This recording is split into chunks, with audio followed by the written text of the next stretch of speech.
Okay. Hello and welcome to the Media Center's series of Local Heroes, in which we showcase a total of 5 people from Atherton, East Palo Alto, Menlo Park, and Stanford for outstanding achievements or contributions to the community. We solicited nominations and we're particularly looking for the unsung heroes. Each winner is an inspiration and each has a great story to tell. We're here at Cafe Baroni next to Kepler's in downtown Menlo Park, both of which, as we all know, are local heroes in their own right. And we'd like to thank Baroni's for having us here. Karen Harwell is a woman who has created something called Discovering a Sense of Place. It's a kind of a combination of environmentalism and self-awareness, and it was designed specifically for us right here on the Mid-Peninsula. Karen, thank you for coming. Congratulations on the award. Thank you. Before we start, actually, I would like to start by telling you a true story, and this happened literally yesterday, and I promise you it's true. I was swimming over at Stanford, and in the locker room, I overheard a woman, acquaintance of mine, saying, you know, I've just started this program, and it's fabulous. It's this thing called A Sense of Place, and she was telling this friend of hers all about it, and I went over, and of course, it was your program. So clearly, you are touching a lot of people in a lot of ways. What is A Sense of Place? It's a program to enable people to reconnect with the natural world wherever they live. What does that mean in terms of the nuts and bolts of the program? Well, for example, right here in the Mid-Peninsula area, it's a chance to get down underneath the human artifacts, our buildings, our roads, all the things that we relate to every day, and actually discover what's the nature of the place we live. What's the deep time geologic story of this place? Who were the indigenous people and how did they live here? What's the weather and climate and how is it formed and how has it influenced the landforms, the wildlife, the plant and animal that live here? So, is it a class? What is it and what is it not? It's a year-long program by which we go out once a month on an exploration, the fourth Saturday of each month, with wonderful guides, people who know these stories and are just so happy to be sharing them with a group of people who really want to know. The Monday night before each of the explorations, we spend with the guides in a classroom setting by which they usually share slides, some kind of preparation for us, so we'll know what we're going to experience on the Saturday exploration. So each Saturday has a different theme? Each Saturday has a different theme. We start off with the deep time geologic story. Then the next month we go down, working our way down the watershed. Our particular program is chosen to focus on a watershed. So the next month we're in the oak savanna, learning all about what an oak forest woodland savanna is. The next month we actually walk the San Francisco Creek. The next month we're out at the estuary. So we get to experience the whole watershed and what that really is. Why did you create this program? Well, I created the program because I wanted to know what the nature of the place is. Thomas Berry, who's a wonderful, prolific writer, has talked about we all are part of one Earth, and yet being a part of one Earth is not a global sameness, because depending on where you live on this planet, it's going to be different. Some people live in a desert area, some people live in a woodland. We happen to live in one of the most diverse bioregions on the planet. Actually, let's talk about that right now. What is special about where we live? Well, it's special because within a 50-mile radius, you go from an ocean ecosystem up through a redwood forest, down through an oak savanna, and out to a marshland and an estuary. That is amazing. Most people live in, say, a pine forest or a desert ecosystem.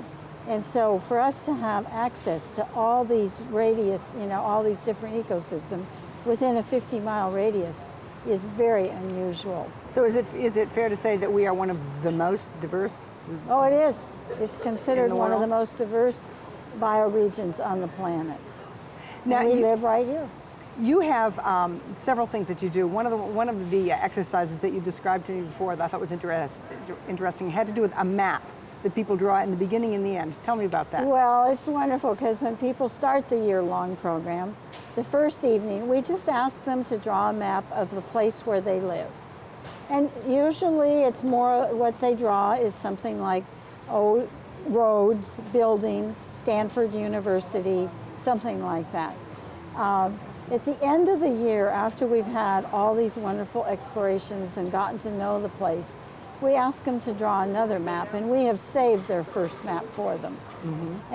And then when they draw the next map, it's usually about the watershed, it's about the weather and climate. There actually usually are very few buildings or roads in it. Huh. So, and then they can see, oh my gosh, I have learned so much by just creating the opportunity for myself to create a new pattern by which I get out every month. So it's almost as if you just peel away that first map and see what's underneath it. Yeah, yes, yes. For those who, I'm thinking a lot of friends of mine who live in cities, especially, because I think they're a little bit less in touch with all of this.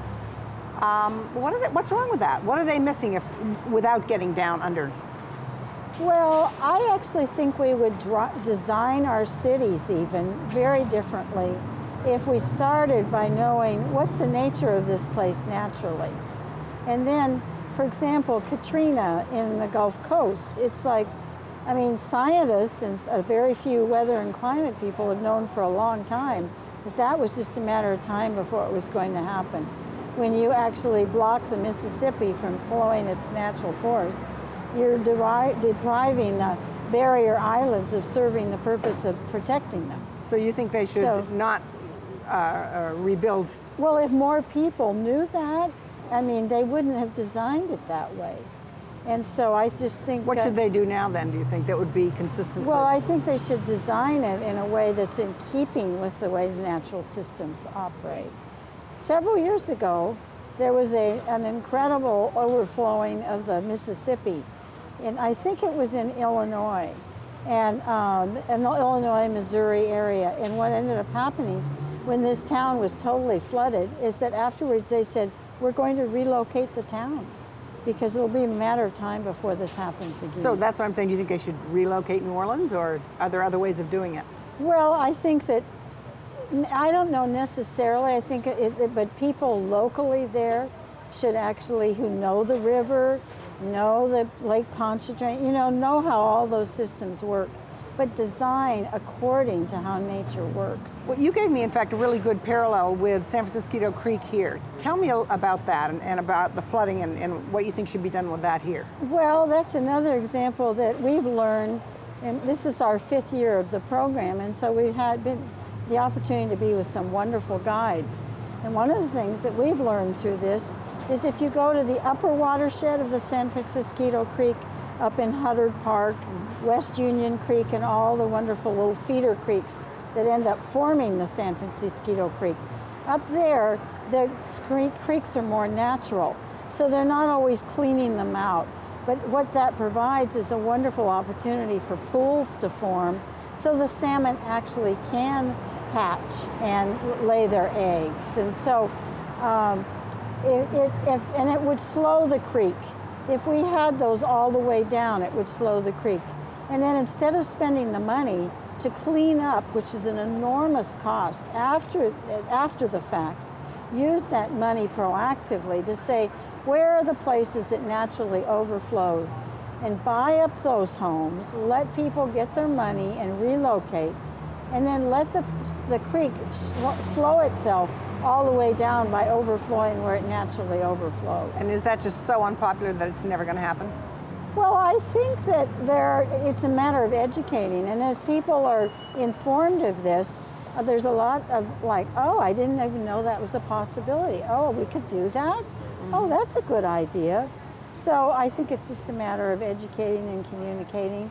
But when you go with a wonderful guide like we've been able to, and you actually walk the whole creek and see all the possibilities, you say, oh, well, of course we'd do something like that. So it has much larger policy implications than just the personal. Oh, yes. Now, definitely. what about on the personal level? What's the self-awareness that people get from this? Well, I think there's many, but one of them is that people have said over and over, when the day ends, I feel so restored. It's like a day, once a month, you have a day off. There's no calls to be made, no schedules, no agendas. And you get to go out with wonderful guides who are so enthusiastic, and they actually guide us into getting to know that particular aspect of the bioregion that we live in. Another thing I would actually say personally is that Wendell Berry, another wonderful author, no relation to Thomas Berry, but just two very wonderful, informed people, he has a quote by which he says, "You cannot know who you are unless you know where you are." And we haven't had a number of people come to the program saying, "I'm not sure I quite understand what that means, but I knew it was true." Well, so what does it mean to you? Well, what it means is that we are a part of a community, an Earth community. We're not separate from it. And I mean, you'd never feel lonely again once you get to know the bioregion you live in, because you feel so much more related to the trees and the plants and the animals and the weather patterns. And I mean, it just makes your life so much more interesting. Well, how much of this is, forgive me, it could sound touchy-feely California. How much of it is touchy-feely California and how much of it is something totally other? Well, we can actually sort of degrade it and call it touchy-feely. But if you think about indigenous people, and they have lived in places 4,000, 5,000, 6,000, 10,000 years indigenously and sustainably. So, I mean, it's like we're kind of up a creek right now. There's so many of us concentrated in certain areas. We better get to know the nature of the place we live. And especially with global climate change, we know that we're going to have to make changes. So our program is about, let's get to know it so we can be a part of the design process and actually proactively start making some of these changes before the disasters start occurring. So what types of people do you attract? Who comes to Well, this? we attract a lot of people who have moved here from someplace else. We also attract people who said, I've always wanted to know this, but I didn't know how to access. We also attract people who say, I always have the best of intentions. And then somehow my life and all the undone things I haven't gotten accomplished take over. And even though I say every week I'm going to go out and do such and such. So they say there's something about having a new pattern scheduled for me. And then they say, I might wake up that day and say, oh, I don't know, it's kind of it's kind of cold out, and well, maybe but I've already paid. Right. And I'm committed. So then they come, and myself included. There's days when I'm like, oh, I'm not sure I want to, make the effort. But it's like when I get out there, I'm like, oh, I'm so glad that I didn't allow the entropy of that idea to prevail. Well, tell me about a couple of the ones. I think you described the night walk. Well, tell me about in that. August, most of our programs are like from 9 to 3 on a Saturday, fourth Saturday in the month. But in August, we start at 5:30 and we go up to Russian Ridge and we climb to the top of Boral Hill. And it's actually, when I say climb, it's a wonderful meandering walk through an old oak forest up there. We get to the top and we've brought our picnic supper, and we share our supper and we watch the sun go down, or another way of putting it is we watch the earth revolve away from the sun. And we spend the next 4 to 5 hours till midnight up there with Joe Jordan, the most wonderful, enthusiastic, energetic scientist from NASA you could ever hope to be with. And you might start the evening and be looking up at this vast complex of stars and galaxies.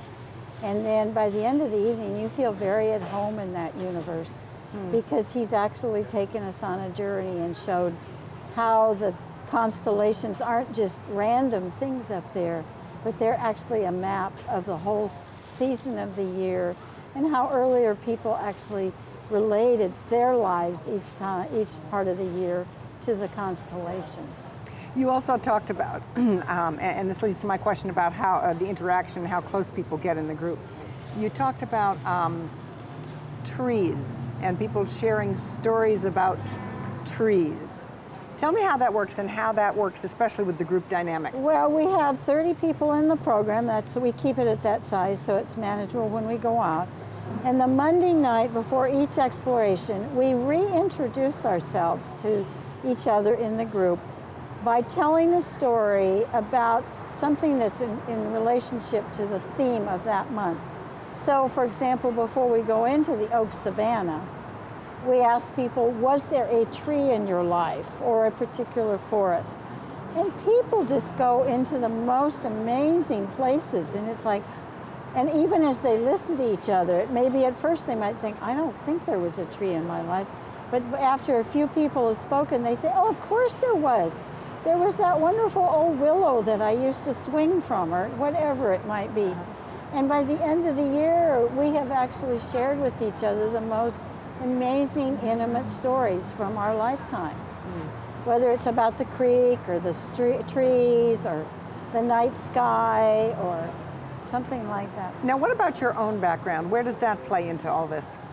Well, I grew up in Colorado and in the 40s, and growing up in Colorado, you spent your summers, all the weekends in the mountains.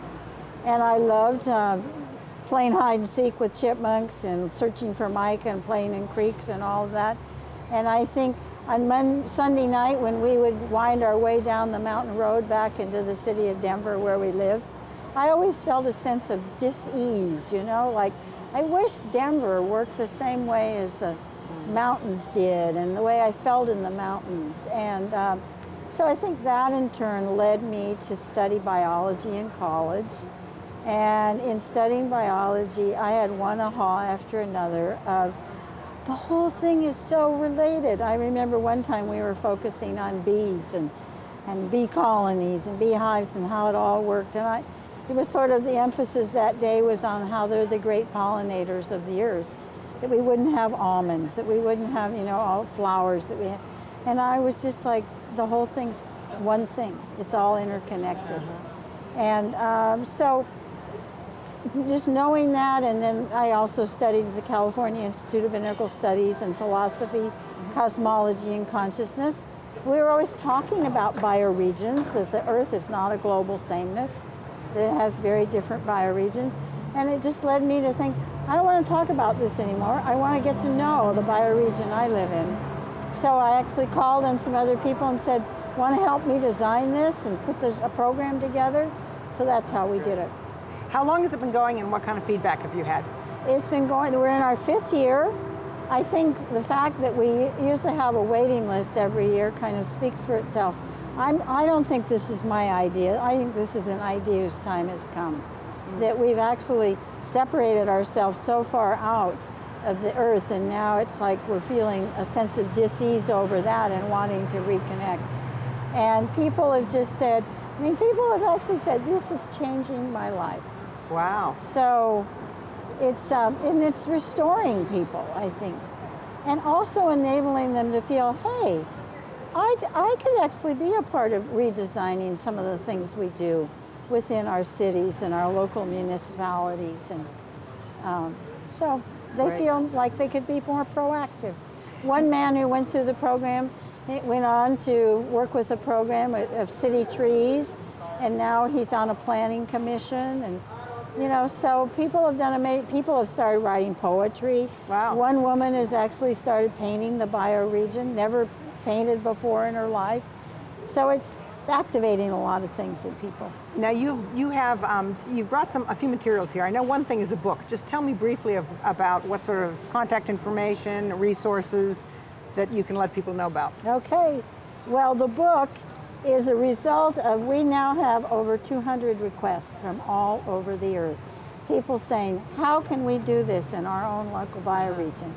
And we got several groups started, one in the Chesapeake Bay area, one in Blue Ridge Mountains of North Carolina, and then one in the East Bay of the San Francisco Bay.